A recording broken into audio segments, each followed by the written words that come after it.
Eto na si Santa, na Julie siya, with matching dance move pa. At grabe, ang gagaling ng mga batang performers. Sobrang nakaka-amaze talaga. May fairies at elves, bringing the holiday magic to life. Parang nasa fairy tale world tayo. Ang event center naging last sparking Christmas landscape.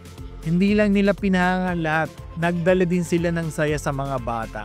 At para sa mahilig mag-picture, insta-worthy din dito, bawat spot.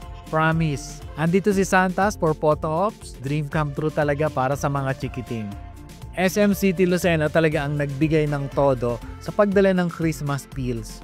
Ang SF talaga ay naging bahagi na ng buhay at parang extension na ng Pasko sa buhay nating mga Pinoy. Pumupunta tayo dito to feel the holiday spirit, to bond with family, at syempre para mamili ng regalo. Marami pang surprises ang SM para sa ating lahat this season, mula shopping deals hanggang community events. Meron din pong setup na ganito ang lahat ng SM malls sa bansa na pwede nyong puntahan.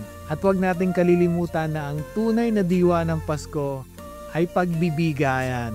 Spread joy, maging santa para sa mga nangangailangan at gawing makabuluhan ang season na to sa pagmamahalan.